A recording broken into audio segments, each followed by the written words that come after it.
Agrandir une image sans perdre en qualité et en gagnant des détails, est-ce que c'est possible ?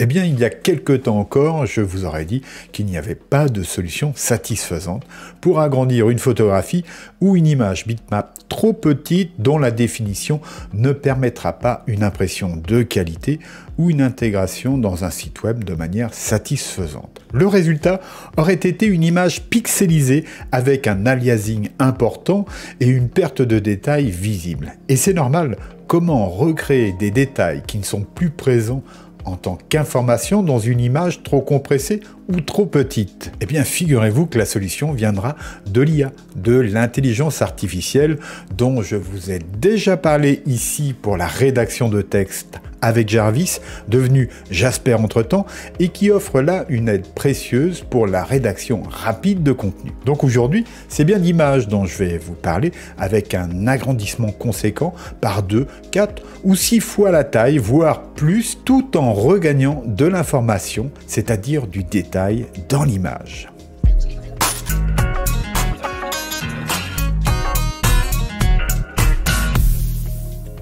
Précision d'importance, cette vidéo n'est pas sponsorisée et le logiciel que je vais vous présenter ne m'a pas été offert non plus. Je l'ai acheté personnellement et je l'utilise à des fins professionnelles et personnelles. Et ce logiciel qui propose d'augmenter la taille d'une image bitmap ou d'une photographie tout en recréant du détail s'appelle Gigapixel. Gigapixel AI, et il est édité par Topaz Lab qui propose de multiples solutions de traitement d'images. Ils ont conçu une gamme de 3 outils associés à l'intelligence artificielle qui comprend, outre Gigapixel AI, Denoise AI et Sharpen AI qui permettront respectivement d'aller plus loin encore pour la suppression du bruit et la récupération de détails dans une image.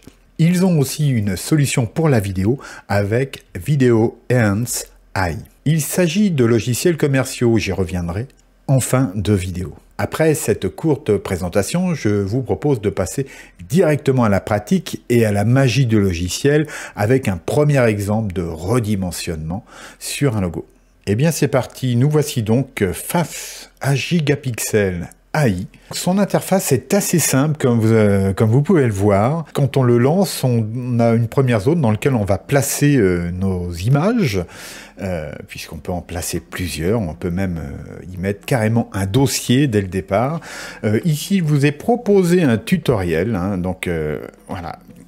Je vous laisserai découvrir cela si jamais vous faites l'acquisition de ce logiciel. On a bien sûr ici une barre de menu assez simple. Et puis ici, on a les différentes commandes que nous allons utiliser dans quelques instants. Alors premièrement, eh bien, je vais ici dans ce dossier et tiens, on va travailler sur ce logo, voilà, qui est le logo d'OBS, hein, vous le connaissez, mais là il est dans une taille, voilà, je l'ai fait glisser donc sur l'interface, je l'ai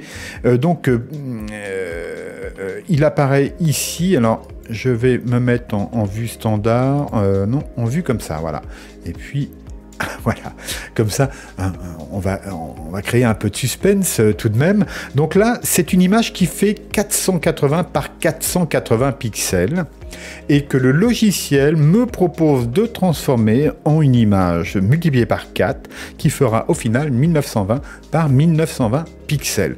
Alors, là, on voit actuellement uniquement l'original et ici, vous pouvez voir que l'on peut adopter plusieurs type de vue finalement. On peut voir l'original, ici ne voir que le résultat, ensuite pouvoir comparer grâce, vous voyez, à la glissière ici présente, le résultat obtenu.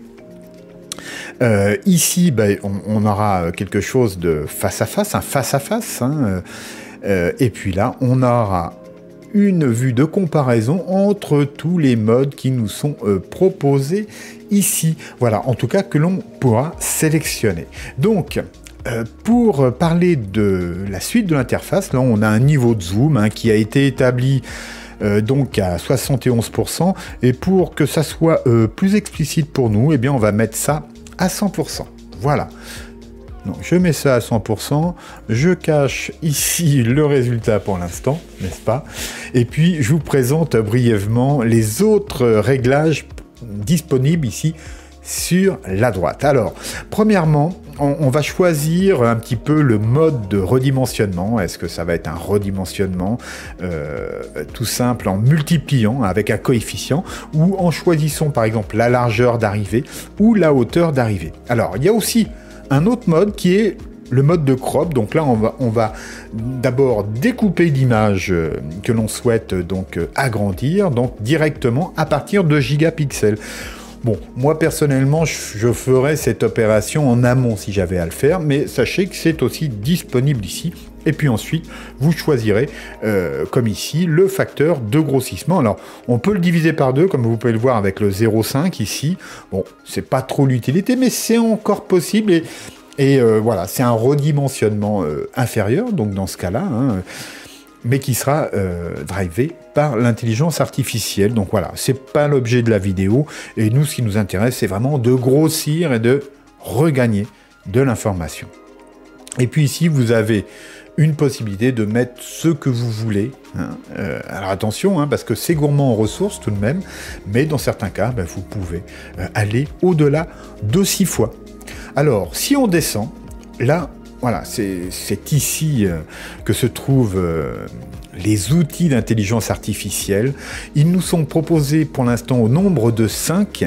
On a un mode standard, on a un mode ligne, un mode art et création graphique en quelque sorte. On a un mode, pardon, basse résolution, low resolution.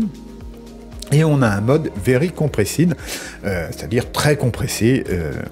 Et donc, pour l'instant, cela correspond à 5 modèles différents pour traiter donc des conditions de départ différentes au niveau des images. Alors, en ce qui nous concerne ici, c'est un logo pour ce premier exemple, et donc nous verrons quel est le modèle qui conviendra le mieux à ce traitement d'image. Mais on voit ça dans quelques instants.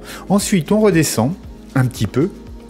Et puis, vous pouvez voir ici qu'on peut choisir d'activer un mode automatique ou non. Alors, pour l'instant, on va le laisser en automatique. Voilà, on s'embête pas plus que ça. Et puis, vous pouvez voir ici que nous avons là des réglages pour la suppression du bruit et la suppression du flou. Donc, on verra ça aussi tout à l'heure. On peut très bien modifier et choisir nous-mêmes les réglages sur ces 2 points. Ensuite, on a ici la possibilité d'activer des réglages complémentaires drivés par l'IA sur la réduction de la dérive colorimétrique. Hein. Et puis aussi l'amélioration des visages pour les visages de petite taille qui seraient dans une image. Hein. Admettons, il y a une foule avec plein de petits visages. Donc là, dans l'agrandissement, si vous voulez, on peut choisir d'améliorer le rendu final de ces visages. Voilà.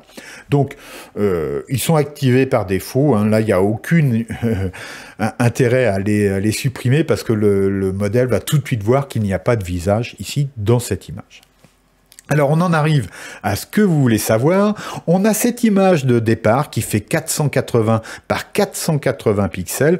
Imaginez que moi, j'ai besoin, par exemple, de l'intégrer en grand écran dans un site web. Eh bien, ça va être dégueulasse. Ça va être comme on le voit ici, à 100%. Voilà. On va avoir ce phénomène-là de compression, vous voyez, qui bave à l'intérieur des aplats. Et puis aussi l'effet d'escalier, l'aliasing, qui est assez désagréable. Alors, est-ce que Gigapixel AI va pouvoir régler le problème? Alors vous pouvez voir que là, c'est le mode standard qui est activé actuellement et qu'il a déjà fait le calcul, puisqu'on voit que la barre est verte. Mais pour l'instant, je vous ai masqué le résultat. Alors attention, je le découvre et voici le résultat. Comme vous pouvez le voir, les artefacts de compression ont quasiment totalement disparu. Il n'y a plus d'effet d'aliasing, plus d'effet d'escalier. Et les seules choses que moi je remarque un peu à l'œil, c'est qu'ici on a des petites des effets de bord, hein, avec des zones un peu plus claires, un petit peu de violet, etc. Mais dans l'ensemble, voilà, hein, il n'y a pas photo. Hein, je crois que c'est très net. Donc voilà, moi, en termes de professionnel, des fois on me donne des logos tout petits à intégrer dans un site web et il faut les intégrer en plus grand. Donc j'ai deux choix. Enfin, j'avais qu'un choix avant, c'est que je le refais à la main. Donc en fonction des logos, bah, ça prend pas mal de temps. Il faut retrouver les mêmes polices, des fois réillustrer complètement. Enfin bref, c'est du boulot. Et là, bah, je peux gagner pas mal de temps. Alors, je vous en parlerai tout à l'heure, c'est pas gratuit JAPixel, hein, c'est un logiciel commercial, mais bon, ça peut être abordable. Et je pense que pas mal d'entre vous seront tentés malgré tout d'acquérir ce logiciel. Alors, est-ce qu'on peut avoir encore mieux? Alors là, je vais positionner ici ma grille là, au milieu. On peut voir là c'est avant et là c'est après. Et je vous propose que comme c'est une image quand même qui est en petite taille, qui est compressée, donc on va choisir le modèle AI Low Resolution, donc basse résolution, et on va le laisser travailler. Donc vous pouvez voir ici que le calcul ici est lancé. Donc ça met toujours un peu de temps et il faut savoir que plus votre machine est récente, plus ça ira vite. Le résultat est arrivé. Et qu'est-ce qu'on remarque? Eh bien, on remarque que c'est pas mal du tout. Franchement, je me demande si entre les deux, je ne préfère pas ce résultat-là. Alors, c'est l'occasion d'utiliser le mode de comparaison ici, hein, la vue de comparaison. Donc, je vais cliquer dessus et là, nous allons voir le résultat pour chacun des algorithmes sélectionnés ici. Donc on va avoir le low resolution, le line, le low resolution, pourquoi 2? Je ne sais pas. Bon, je pense qu'on peut choisir ici le modèle qui apparaît dans chacune des fenêtres. En tout cas, j'aurais aimé voir le standard aussi. Et puis ici, le art et création graphique. Donc je vais essayer de modifier celui-ci là qu'on a en haut. Donc je le sélectionne et je passe ici sur standard. Voilà. Et bien voilà, c'est tout simple. Vous voyez, il suffit de sélectionner une de ces fenêtres et de cliquer sur un des modes. Donc là finalement, on va comparer entre, moi ce qui m'intéresse, entre ça et ça. Parce que tout de suite, je vois qu'ici, j'ai des petits trucs un peu plus bizarres. Donc c'est pas mal, hein, c'est toujours mieux que ce qu'on avait au départ, puisque au départ, je vous rappelle, voilà, on a ça. Hein. Donc voilà. Donc écoutez, entre ces deux modes-là, mon cœur balance. Je dirais que franchement, le mode standard s'en sort plutôt très bien. Le line, bon, ça pourrait être intéressant. Mais voyons voir ce qui se passe ici sur les ombres et les bouts de cette forme. Donc voilà, ça calcule. Il faut patienter, hein, ça prend du temps. Donc ok, là j'ai l'impression que c'est un peu mieux en standard. Et par contre ici, bizarrement... ah ouais, non, vous voyez, on a du flou ici sur le standard. Donc vous voyez, hein, il faut regarder l'image quand même dans sa globalité, parce qu'on pourrait avoir de mauvaises surprises. Non, je crois que le meilleur ici dans notre cas, c'est soit le line ici, soit le low resolution. Quant au art et création graphique, eh bien là ça ne va pas des masses. Et puis ici vous voyez que l'ombre a disparu au profit d'une sorte de contour bien plus épais. Donc voilà pour le logo. Bah, écoutez, c'est mission accomplie pour ça. Alors une fois qu'on a trouvé le bon algorithme de traitement qu'on a choisi, eh bien tout simplement je vais ici choisir pour ma part le low resolution. Voilà, bon, il est reparti en calcul. Voilà, c'est fait. Et tout simplement, je vais faire sauver l'image. Voilà. Et puis tout simplement, voilà, je vais choisir ici le format de sortie. Je peux ajuster le niveau de qualité, choisir le dossier. Il sera renommé automatiquement, donc on n'a pas à craindre l'écrasement malencontreux. Et puis on clique sur Save et on obtient donc un fichier 4 fois plus grand, débarrassé de tous ces artefacts de compression et de perte de précision. Donc voilà, c'est mission réussie. Moi franchement, je trouve ça exceptionnel. Dites-moi en commentaire ce que vous en pensez, ça m'intéresse. Alors, on se retrouve à présent pour un test sur une photographie. Avant de passer à la suite, juste un instant, car pour le développement de la chaîne, j'ai besoin de quelques secondes de votre temps. Je vous demande de bien vouloir prendre une seconde pour cliquer ci-dessous sur le pouce vers le haut et ainsi que pour vous abonner si ce n'est pas déjà fait. Cela aidera beaucoup au développement de la chaîne. Et cela me fait aussi un grand plaisir. Merci à vous. Enfin, si vous avez besoin d'accompagnement ou d'aide pour utiliser ou choisir du matériel, un logiciel, vous pouvez directement réserver un conseil ou un coaching actif en visio avec moi via le site directsolutions.fr.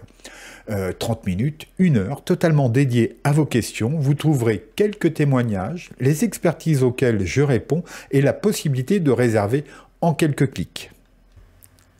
Eh bien, c'est parti.